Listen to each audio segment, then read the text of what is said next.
के चूड़ी कलाई में का कहता, सुनो का कहता। होली में आजा तू घरे बलमुआ, होली में आजा तू घरे बलमुआ, दोनों जो बनवा रोमांस खोजता। होली में आजा तू घरे बलमुआ, दोनों जो बनवा रोमांस खोजता, दोनों जो बनवा रोमांस खोजता।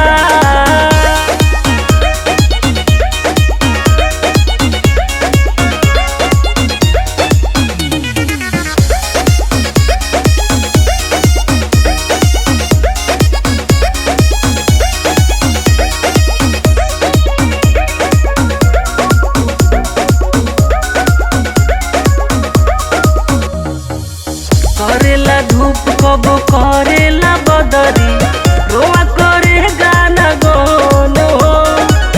आवेला याद जब तोहरो कर जाऊं, तरसेला भीतर से मन हो।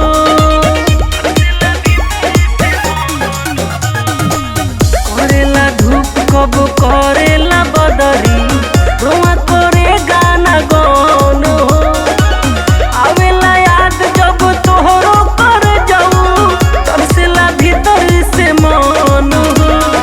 से दिया करे खातिर डांस खोजता, देख डांस खोजता। होली में आजा तू घरे बलमुआ, होली में आजा तू घरे बलमुआ, दोनों जो बनवा रोमांस खोजता।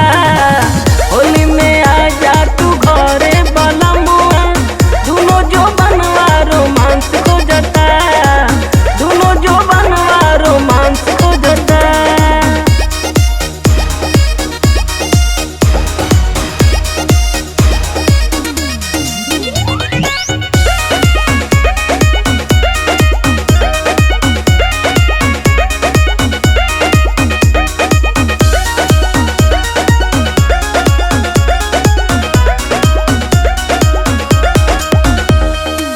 होली में देवरा बाके चुल से मातल, करेला लइकिन से बात हो।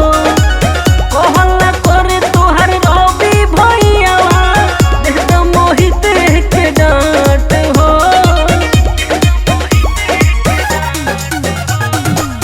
होली में देवरा बाके चुल से मातल, करेला लइकिन से बात हो। कहला करे तोहर रवि भैया, देख तो मोहित के डांट हो। मुँह खाए खातिर मुर्गा के मांस खोजता, मुँह मांस खोजता। होली में आजा तू घरे बलमुआ, होली में आजा तू घरे बलमुआ, दोनों जो बनवा रोमांस खोजता। होली में आजा तू घरे बलमुआ, दोनों जो बनवा रोमांस खोजता, दोनों जो बनवा रोमांस खोजता। लेटेस्ट गानों को सुनने के लिए हमारी YouTube चैनल आर्नो म्यूजिक को सब्सक्राइब करें। नए गानों को सुनने के लिए बेल आइकन दबाना ना भूलें।